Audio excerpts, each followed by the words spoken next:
American Iconoclast. This article is a huge deal, and in fact, this title is very misleading. Basically, it's saying that Apple's fighting an order from a judge to help hack the San Bernardino shooter's phone. Well, that sounds all well and good, and people think, well, why is Apple fighting that? We need to get this information from this terrorist. Well, the implications of this are far beyond this one phone. Because essentially, what they're doing, what the government is trying to do, the Obama administration is trying to force Apple to create a tool that allows them to basically brute force the phone, right? Because they don't have the passcode and it's encrypted. So there's a self-destruct feature in the iPhone that if you get the passcode incorrect too many times, it basically will erase everything on the phone. According to this article, I've never done that. I've never tried that on my phone.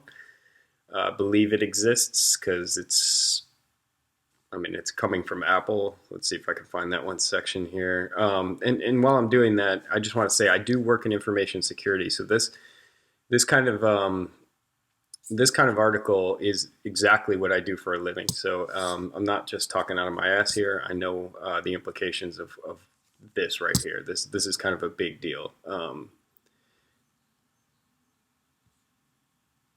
Here we go. Let's see. It's right around here. I've already read it, but I don't exactly remember where it is. Here we go. The ruling by Pim, a former federal prosecutor, requires Apple to support highly specialized software the FBI can load onto the county-owned work iPhone to bypass a self-destruct feature, which erases the phone's data after too many unsuccessful attempts to unlock it. The FBI wants to be able to try different combinations in rapid sequence until it finds the right one. Basically, it's a brute force, essentially, is what they want to do to the phone. They don't know the passcode. The passcode now on the new iPhones can be 6 digits, I think. Before it was 4. It was a lot easier to guess. But if they guess too many times, it's going to erase the phone. So they want Apple to create a piece of software that stops that self-destruct feature so they can brute force into a phone. Now, if that tool is created, that can be used on anyone's phone, not just by government. If that tool gets out, which it will, can be used by anyone, anywhere to break into phones. Now, this is a work iPhone. This apparently was his employer's phone. So, if the employer didn't have any way to manage these phones, there's different ways that they can remote wipe. They can do different things to control these work phones. The problem, of course, is once it's encrypted, there's no way for them to decrypt it. I mean, it would take exponentially too long of a time frame to try to decrypt it. So they basically are trying to get the government to create a tool so they can get into the iPhone. Of course, the government says, hey, we're not gonna use this all the time. We're just gonna use it in this one case, and we have good intentions, but that's a bunch of bullshit. We know. I mean, you look at the Patriot Act and the bulk collection of phone records. The intention was to keep us safe, just like this. And now they're creating metadata from phones all across the country from U.S. citizens who have done nothing wrong. This is absolutely an attack on private industry. This is an attack on our Fourth Amendment rights. This is a big deal.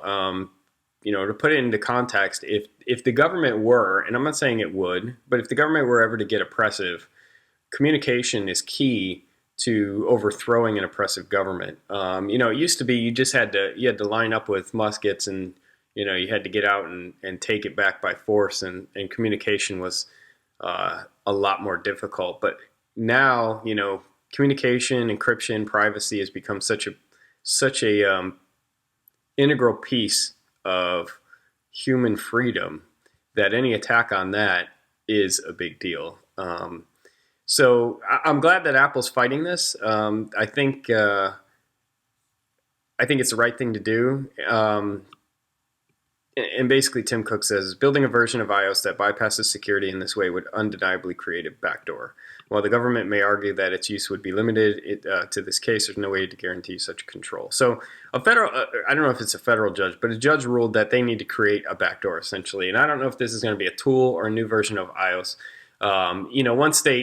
Once they rule like this and they try to force this company to do this, the problem here is they will extend this to all phones, right? So the government is going to say, okay, well, we need it for this case, but there are going to be more cases like this in the future. So all Apple devices need to have some way for us to access the information within it. And of course, we know that eventually will be exploited remotely, and they'll be able to pull private information and data mine across millions of phones across America. And if you don't know much about data mining, look into it. It's essentially it's taking, and so if I were to data mine you, I could start with a Google of your name. I could probably get your address from that, right? I could probably track down your phone number somewhere. Maybe your LinkedIn. I could find out where you work. I could find out who your manager is, who you report to. I could find out different information. I could find your Facebook if the privacy settings aren't set correctly. I could see pictures of your family. I could know when you were on vacation. I could know all different types of things. And, I could find out what your email address is. Maybe I can get into your email address if you have a simple basic password. Then I can find out what organizations you belong to, if you're a member of the NRA or if you're a member of another organization that the government may or may not agree with. So data mining is essentially building a profile of a person with public or hacked information. And the government is absolutely trying to data mine Americans. I mean, you look at that with the bulk collection of phone records, and now they're trying to create a backdoor into the iPhone. And once this is done, they're going to create backdoors into Android. They're going to be knocking on Google's door. They're going to be knocking on Microsoft's door for a backdoor into the Windows OS. This is not going to be limited to phones, right? Once they get into phones, they're going to go, okay, well, every computer, running Mac OS or Windows or Linux will be a lot harder for them to get into, but that's because of the decentralized nature of it. But if they could attack the kernel, then maybe they could get something into Linux.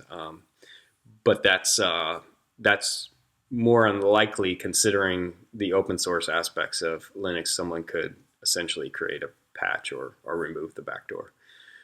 Okay, so unless they make it, required for the OS to run properly, that would be the only way to probably. And all the old kernels are still out there, and the old OSs are still out there. So people would just not upgrade, and they would still use encryption. So the government has tried this before. They've tried to get backdoors into encrypted computers before. This is not new, but what's new about this and what's different about this, I think, is that this is a ruling from a judge saying Apple has to do this. So I expect this to go to appeal. I expect it to get probably overturned. If not, this may make it to the Supreme Court. If it does, we've got a serious problem, because if they rule in favor of companies putting backdoors into phones, I'm not going to use an Apple phone anymore. I'll find the oldest cell phone I can find that will work on the cellular networks, and I'll activate that. And that's what I'm going to do, because I'm not going to have a backdoor residing on my phone I'm not just worried about the government. I'm worried about anyone getting into. It's not just the government. You're talking about hackers here. People use their phones for payment. You can pay with like your e-wallet, or you can save credit card information on your phone to pay for purchases through your phone. We've all seen this new software. It's making things more convenient. If there's a backdoor on your phone, a lot of times the Russian hackers like to get after credit card information, because they can sell those cards on the black market for up to, like, I think it's about $100 a card number. So what they do is if this backdoor were available, obviously they would start looking for more credit cards that they could steal and sell on the black market. So then your identity gets stolen, your credit is affected negatively. You fight and fight and fight and try to repair it. there's just a lot of ripple effect that comes from doing something like this that the government is so short-sighted and tunnel vision. They always are. They're like, okay, we need to get into this one phone, so we got to create a backdoor. We got to do this. We got to keep America safe. What they don't realize, I think, or don't care, I'm not sure, is that this has huge implications across society, and we need to really, really be concerned about this. So the phone's running the newest Apple iPhone operating system, which requires a passcode and cannot be accessed by Apple, unlike earlier operating systems or older phone models. So apparently Apple could get into older phones, but the new one they can't, which I didn't know. I'm glad that that's been changed, because even a private business should not have access to your phone once you buy it. It's no longer their property. So San Bernardino County, which is where he worked, provided him with an iPhone configured to erase data after 10 consecutive unsuccessful unlocking effect. Okay, so the company did have controls on the phone. They set it to erase the data after 10 unsuccessful unlocking attempts. I thought that was probably a setting, because it's not the case on my phone. I'll probably change that, but the point really here is that the company, which I'm saying company, but it's really San Bernardino County, so it's essentially the government in California, they decided to put this setting on the phone. So they made a conscious decision. The government made a conscious decision to have the phone erase after 10 unsuccessful locking attempts, and now they're turning around and saying, well, we need to get into this guy's phone because he's a bad guy. And it's like, well, you can't have your cake and eat it. You made a decision. You are part of the government. You made a decision to erase the phone after 10 unsuccessful unlocking attempts. There's no going back on that. And, to use the court to bully private business because you made a decision. You made this conscious decision to have the phone erased after 10 attempts. You should have to live with that decision. I'm not saying it's a bad decision to have the phone wipe itself after 10 attempts. I think it's a great idea. I think more companies and more individuals should set their phones up like this. But to turn around and use the court as a bully to force Apple to create a backdoor is just wrong. All right,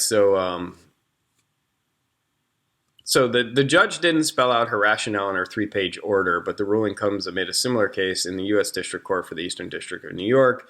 So basically, she said you have to do this and didn't say why she had to do this. And in fact, if you scroll back up in the article, this is on Fox, by the way, if you want to find it. It's their headline at the moment. Where was it? So basically, they decided this, and Apple wasn't allowed to participate in it in this ruling. Let me just see.